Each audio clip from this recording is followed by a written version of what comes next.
Ciao a tutti, bentornati allo Scrigno del Calcio e alla rubrica Sfogliando gli album. Siamo arrivati al 99-2000 con questa copertina che, come le ultime, ha i calciatori in primo piano. C'è la rovesciata classica della Panini al centro e ci sono i protagonisti, 7 protagonisti delle famose 7 sorelle. Pensate che quando fu coniato questo termine, il campionato delle 7 sorelle, da allora non ci furono mai più 7 squadre di pari livello che si potessero giocare lo scudetto. Vi faccio vedere, c'è in ordine orario Totti, Chiesa, Vieri, Nesta, Inzaghi, Cannavaro e Shevchenko, con il Milan campione d'Italia in carica con lo scudetto. Ecco qui la copertina dell'album, eccola qui, scudetto 99-2000 vinto dalla Lazio, di cui ho la maglia, eccola qui. Quando c'è qualcuno che ha vinto lo scudetto e ho la maglia la indossiamo. L'ultimo anno, pensate, 1999-2000, in cui ci fu il 1-9 davanti, l'ultimo del millennio, e pensate che questa cosa non la vedremo mai più, perché quando ci sarà il 3000 noi non saremo più in questi lidi da tempo, e quindi pensate che una volta sola possiamo vedere la fine del millennio. Quindi, dopo questa botta di ottimismo che ci ricorda che creperemo tutti prima o poi, andiamo a vedere l'album e andiamo a sfogliarlo insieme. Ed eccoci qua con l'album. Guardate qui, questo è il calendario, sfondo verde con il font comics, direi era carino alla fine. Eccolo qua, ve lo avvicino pure, prendiamo una giornata qualsiasi, eccola qui.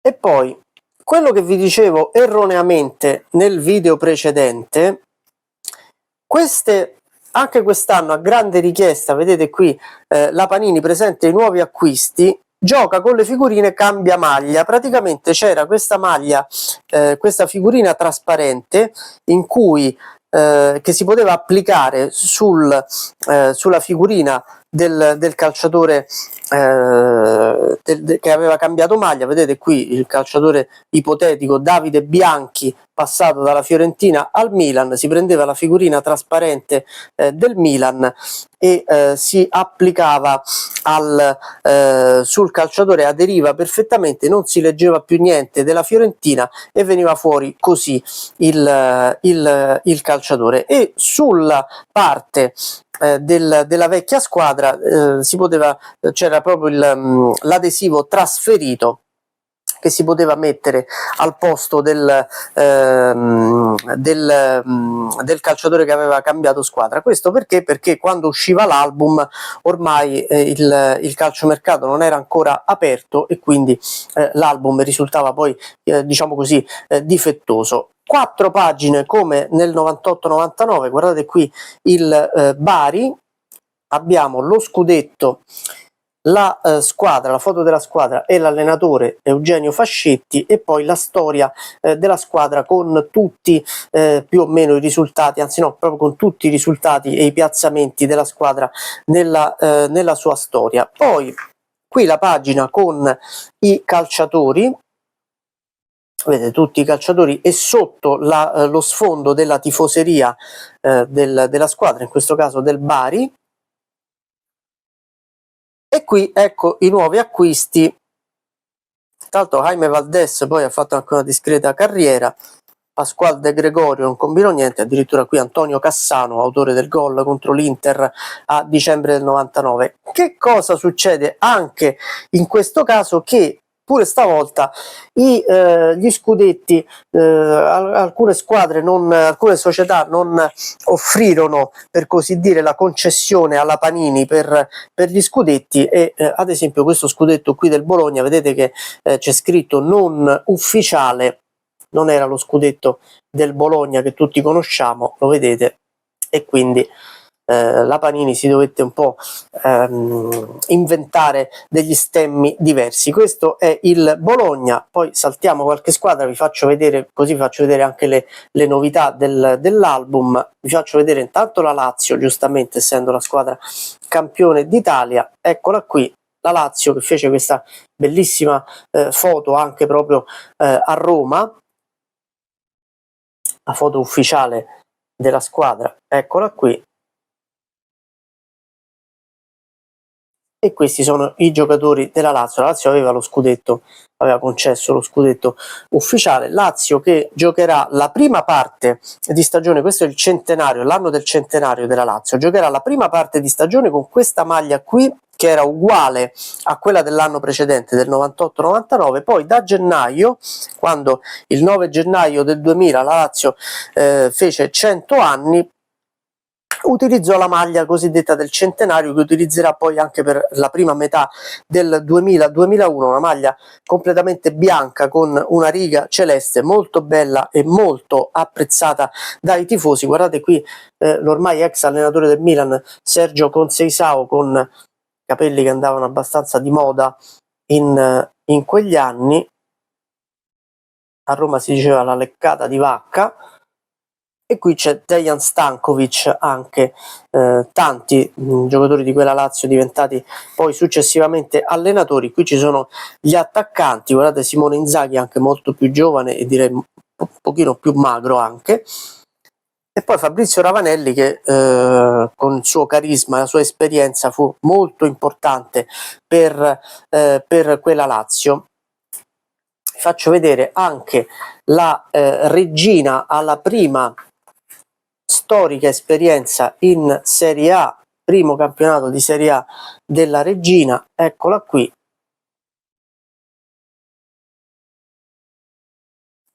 con i giocatori.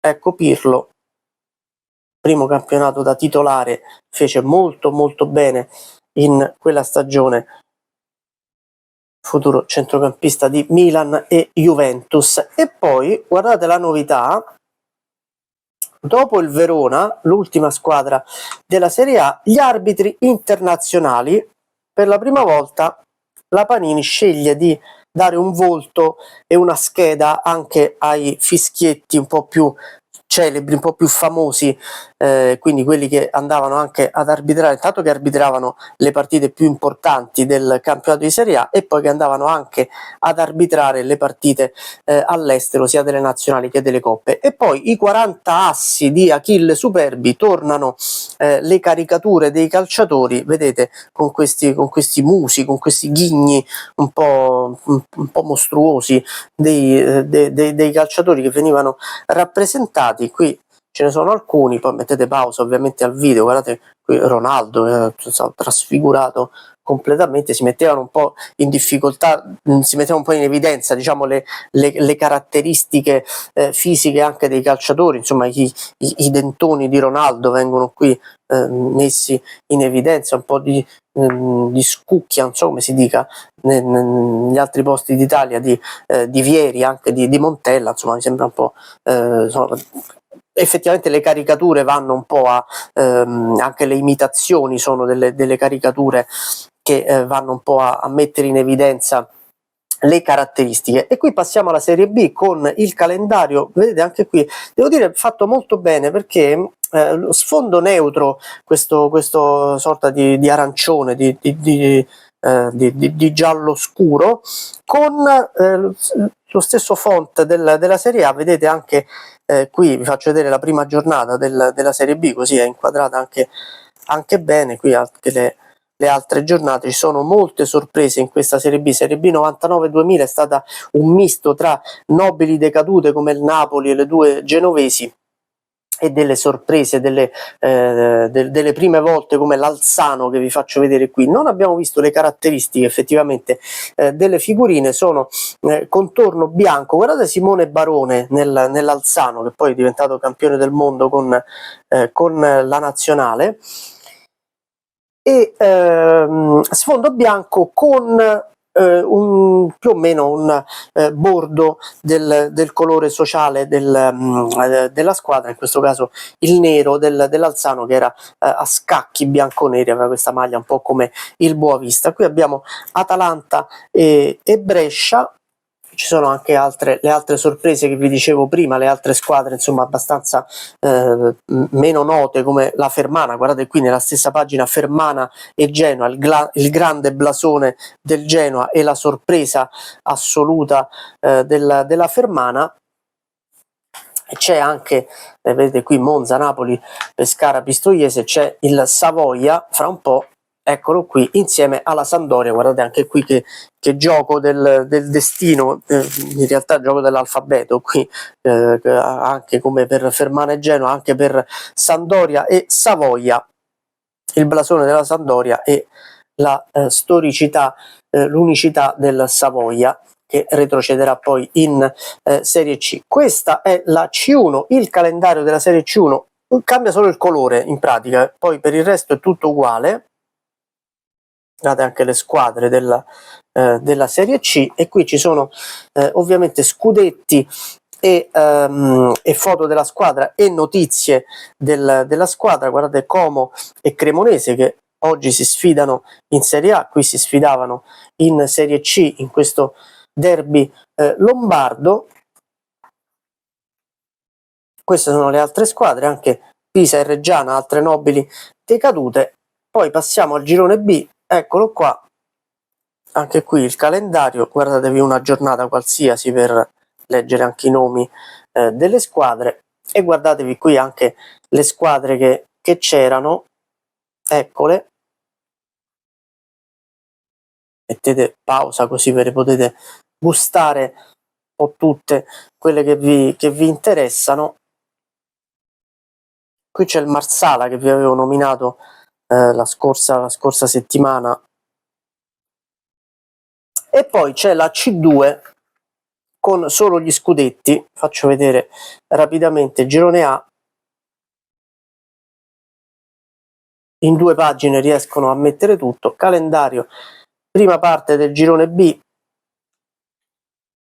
seconda parte del girone B, pensate c'era il Padova addirittura in C2, e questo è il girone C, dove ci sono un sacco di squadre anche interessanti che si potrebbero utilizzare per la rubrica che fine hanno fatto. Mi viene in mente ad esempio il Sant'Anastasia che vedete qui sotto, e il Tricase che è subito sotto al Sant'Anastasia, squadre che per un po' sono state in Serie C e poi sono scomparse. Rapidamente le qualificazioni a Euro 2000 e la Champions League e la Coppa UEFA, che erano le uniche 2 competizioni superstiti, visto che la Coppa delle Coppe era stata abolita. Qualcuno mi ha suggerito di parlare della Coppa delle Coppe, ne parleremo in futuro, defunta nel 1999. Questo l'album Panini del 99-2000. Abbiamo così siamo arrivati al 2000, finito il 900, parte il 2000. La prossima settimana parleremo e sfoglieremo insieme l'album 2000-2001. Ciao a tutti.